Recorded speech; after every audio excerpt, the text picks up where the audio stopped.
नमस्कार दोस्तों, आप देख रहे हैं ब्राइट एजुकेशन और आज हम आपको वाजपेयी के बारे में बताएंगे। तो वाजपेयी का प्रयोग अधिकतर हम छोटे छोटे वाक्यों में करते हैं।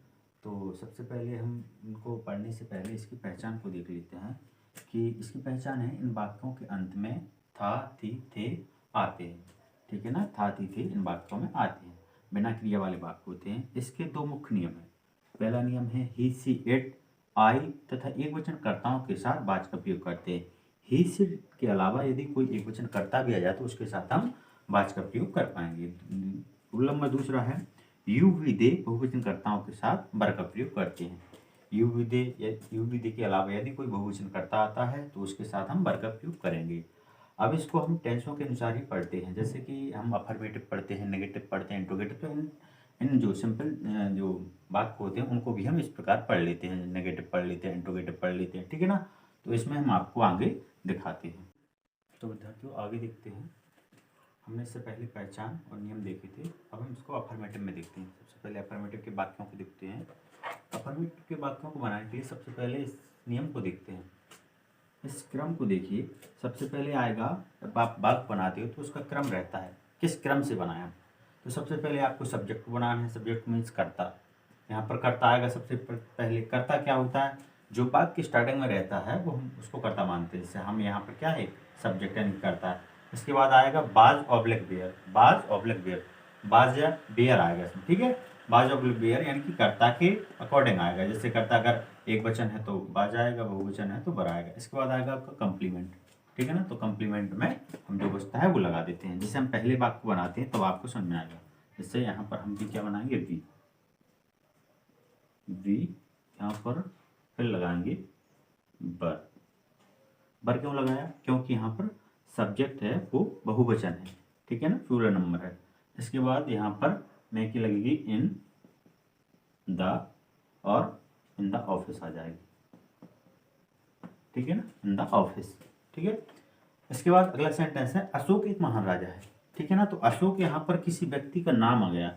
हमने बताया ही, सी, इट या फिर इसके अलावा कोई एक वचन करता आ जाए तो वहां पर हम बाज का प्रयोग करेंगे। ठीक है, तो पहले अशोक की बन जाएगी यहाँ पर, अशोक की, अशोक। और इसके बाद आएगा आपका बाज। इसके बाद आएगा ए ग्रेट किंग। ए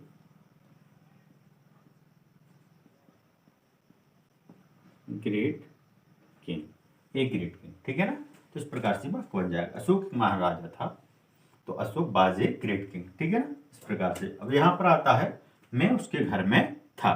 ठीक है ना, तो मैं की यहाँ पर आई बनेगी। आई के साथ हमें क्या लगाना है, बाज। हम पहले भी नियम में देख चुके हैं, आई के साथ हम बाज लगाएंगे। मैं उसके घर में था, I was in his house. In his house, इस प्रकार से हम इस वाक्य को बनाएंगे। मैं उसके घर में था, इन हिज हाउस। ठीक है, आगे देखते हैं हम। राजू बीमार था। ठीक है ना, तो राजू एक सब्जेक्ट है तो राजू की राजू बनेगी। ठीक है ना, फिर आएगा वाज, क्योंकि सब्जेक्ट यहाँ पर एक वचन है। फिर आ जाएगा इल, राजू वाज इल। ठीक है ना, राजू बीमार। उसके पिता अध्यापक थे। जब भी उसके साथ जो रहता है उसके पिता यानी कि हिज फादर। ठीक है ना, हिज फादर वाज टीचर। उसके पिता अध्यापक थे, हिज फादर वाज टीचर। ठीक है ना, इस प्रकार से जवाब बन जाएगा आपका। दोस्तों तो फिर इसके आगे देखते हैं हम नेगेटिव सेंटेंस में। इससे पहले हमने अफर्मेटिव पढ़ा। तो नेगेटिव सेंटेंस में क्या होता है, नेगेटिव का मतलब होता है नकारात्मक वाक्य। मतलब इनमें क्या होता है कि नहीं शब्द जुड़ने लगता है, वाक्यों में नहीं शब्द आने लगता है। तो सबसे पहले हम इस क्रम को देखते हैं। सबसे पहले आएगा आपका कर्ता यानी कि सब्जेक्ट। इसके बाद आएगा आपका वाज ऑब्लिक वेयर, यानी कि दो में से एक कोई लगाएंगे जो भी सेंटेंस बनाएंगे। इसके बाद आएगा नॉट, हर वाक्य में नहीं आएगा। ठीक है ना, तो नहीं आएगा तो इसकी स्पेलिंग हमें नॉट लगानी है। इसके बाद कंप्लीमेंट की ऑब्जेक्ट जो बचता है उसके लिए लगाएंगे। तो सबसे पहले वाक्य को देखते हैं, मेढक तालाब में नहीं थे। ठीक है ना, तो मेढक तालाब में नहीं थे, पहले हम वाक्य को पढ़ेंगे। ठीक है ना, फिर देखेंगे कि वाक्य कैसा है, एक वचन है तो हिसाब से बनाएंगे, बहुवचन है तो हिसाब से बनाएंगे। तो मेढक बहुत सारे हैं ना, तो सबसे पहले आएगा the frog, the frog, the frog. इसके बाद आएगा बर, ठीक है, द फ्रॉग, मेढक की फ्रॉग हो गई है, बर आपकी वर्ब हो गई है, सहायक क्रिया। इसके बाद हम नॉट लगाएंगे, वाक्य में नहीं है तो उसके लिए हम नॉट लगाते हैं, ठीक है, नॉट। फिर आएगी इन द, तालाब की है पॉन्ड, POND, ठीक है। The frogs were not in the pond, मेढक तालाब में नहीं थे। अगला वाक्य है शेर जंगल में नहीं था, शेर जंगल में, तो शेर एक ही है ना, तो आएगा द लॉयन, द लॉयन। इसके बाद एक वचन कर्ताओं के साथ में क्या लगाते हैं, वाज। फिर आएगा नहीं की स्पेलिंग नॉट, मैं की है तो इन द, और इसमें क्या है जंगल, तो फॉरेस्ट आ जाएगी, FOREST, ठीक है ना, FOREST। अगला है तुम्हारी चाची बीमार नहीं थी। हमने पहले ही बताया था कि तुम्हारी चाची या तुम्हारे पिता या कोई भी हो, तुम्हारे भाई हो, तो उसके साथ दोनों की स्पेलिंग एक साथ है। तुम्हारी चाची की आएगी योर आंट, योर आंट। इसके बाद आएगी तुम्हारी चाची एक ही है ना, तो बाज, फिर नहीं की नॉट, और फिर आएगी इल, ठीक है ना। इस प्रकार से बात बन जाएगा। अगला है अमित एक निर्धन व्यक्ति था, अमित एक निर्धन व्यक्ति था। तो सबसे पहले अमित की बनाएगी अमित,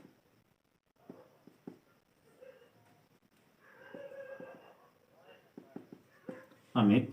अब आएगा वाज, क्योंकि किसी व्यक्ति का नाम आ जाए तो एक वचन में आता है, ठीक है ना, तो वाज ए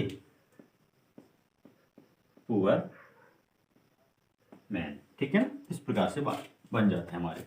तो नेगेटिव सेंटेंस में हमने क्या समझा कि सिर्फ वाक्य में नहीं जोड़ने लगता है, उस हिसाब से हम जो हमारी सहायक क्रिया रहती है उसके बाद हम नोट लगाने लगते हैं, ठीक है ना। इस प्रकार किसी प्रकार का वाक्य आ जाए आप आराम से बना लोगे, ठीक है। जैसे हमने जी वाक्य देखा है, मेढक तालाब में नहीं था, तो the frog were not in the pond. यहाँ पर मेढकों की, हमने मेढक है ना, मेढक तालाब में थे।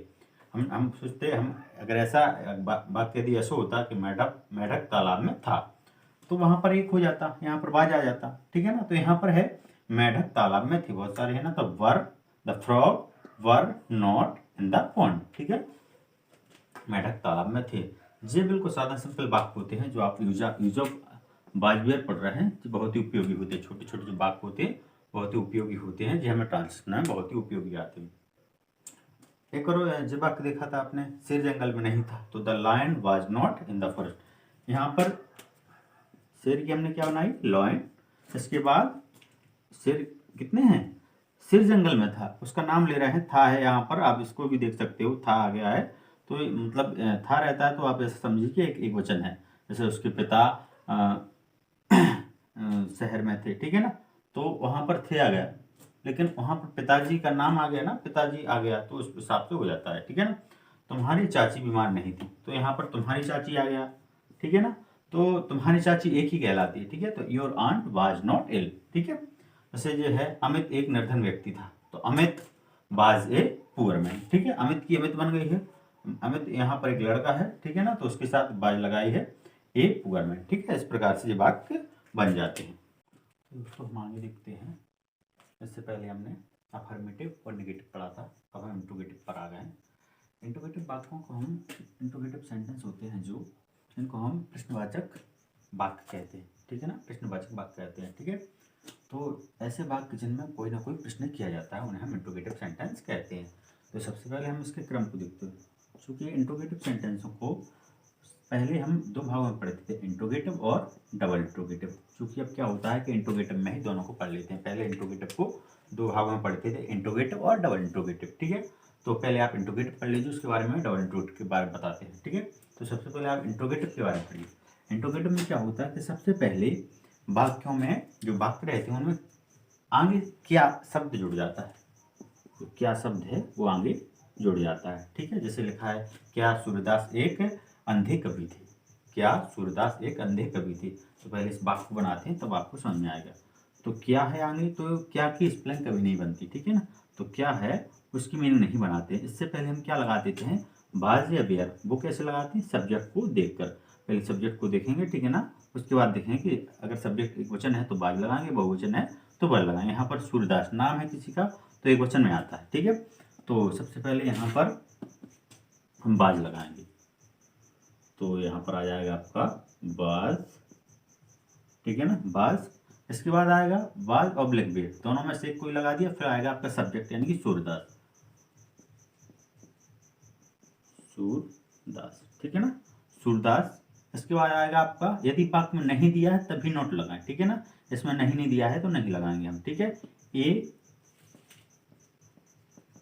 ब्लाइंड पोइट, POET, ठीक है ना।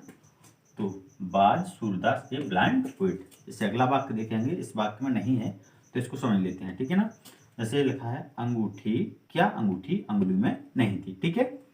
तो देखिए यहाँ पर आप इस बात को समझिए, जैसे बच्चे सोचते हैं सर कैसे आएगी, अंगूठी की आएगी कि अंगुली की आएगी, पहले किसकी आएगी, ठीक है। तो जो अंगुली है ना वो आपको सब्जेक्ट में आएगी, क्यों, क्योंकि जो अंगूठी है वो इन द जाएगी, यानी कि मैं है ना तो इन द फिंगर जाएगी, ठीक है ना, इन द फिंगर जाएगी, यहाँ पर इन द फिंगर जाएगी। जो अंदर है, जैसे हमने कहा मैं घर में हूँ, ठीक है ना, तो इन द हाउस ही आएगा, ठीक है। तो इस प्रकार से आ जाता है उसमें।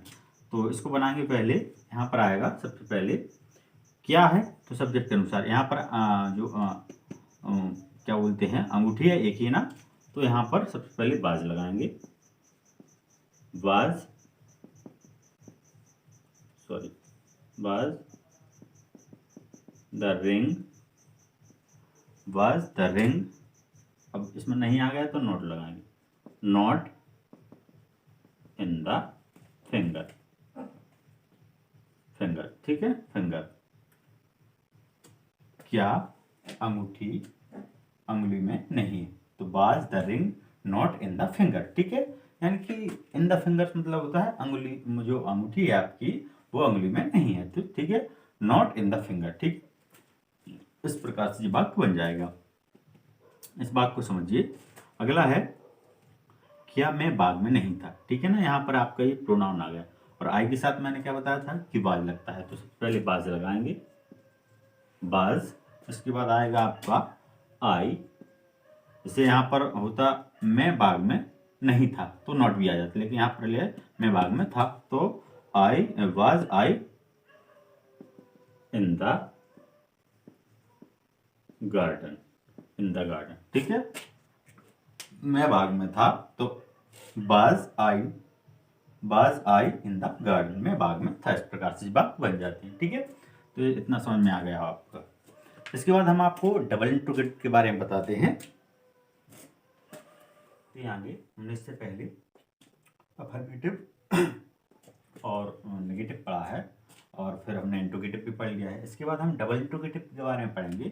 तो चूंकि हमने क्या कहा था कि इंट्रोगेटिव का सिर्फ नाम रह गया है, ठीक है, डबल इंट्रोगेटिव का नाम रह गया है। डबल इंट्रोगेटिव अब इसी में पढ़ लेते हैं। इंट्रोगेटिव में जो पुरानी किताबें थी उनमें हम डबल इंट्रोगेटिव भी पढ़ते थे, ठीक है।